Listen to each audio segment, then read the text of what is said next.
नीच और ऊंच की पहचान।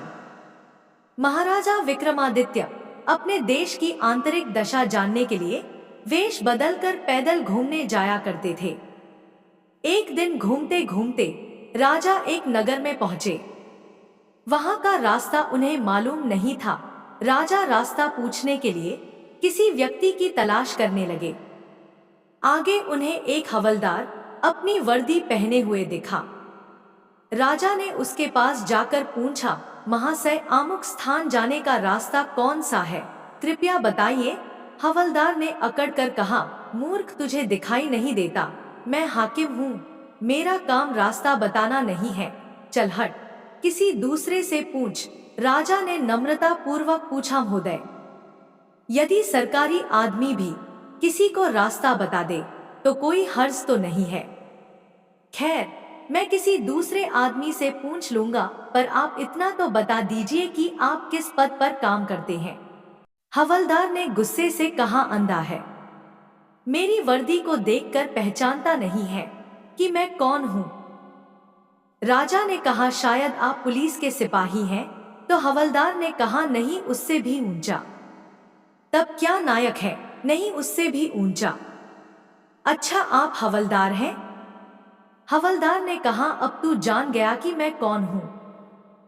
पर यह तो बता, इतनी पूछताछ करने का तेरा क्या मतलब, और तू कौन है? राजा ने कहा, मैं भी सरकारी आदमी हूं। यह सुनकर हवलदार की ऐंठ कुछ कम हुई। उसने राजा से पूछा, क्या तुम नायक हो? राजा ने कहा, नहीं, उससे ऊंचा।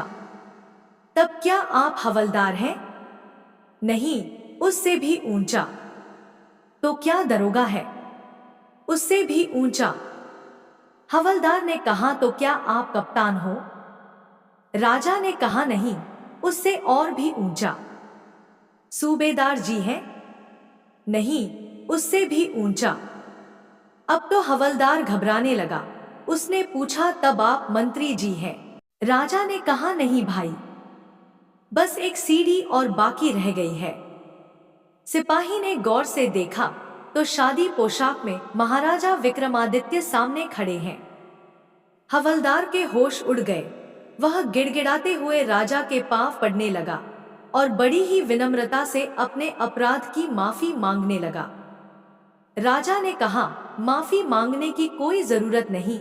मैं जानता हूँ कि जो जितने नीचे पद पर होता है वह उतना ही अकड़ता है। जब तुम बड़े बनोगे मेरी तरह तो तुम भी नम्रता का बर्ताव सीख जाओगे। जो जितना ही ऊंचा है वह उतना ही सहनशील एवं नम्र व्यक्ति होता है, और जो जितना नीच एवं ओछा होता है वह उतना ही ऐंठता रहता है। इसीलिए कहा गया है, विद्या विवादाय धनम मदाय, शक्ति परेशान परिपीडनाय, खलस्य साधोर विपरीत में तत्, ज्ञानाय दानाय च रक्षणाय। अर्थात दुष्ट व्यक्ति के पास विद्या हो तो वह विवाद करता है, धन हो तो घमंड करता है, और यदि शक्ति हो तो दूसरों को परेशान करता है। वहीं साधु प्रकृति का व्यक्ति विद्या ज्ञान देने में, धन दान देने में और शक्ति दूसरों की रक्षा करने में खर्च करता है।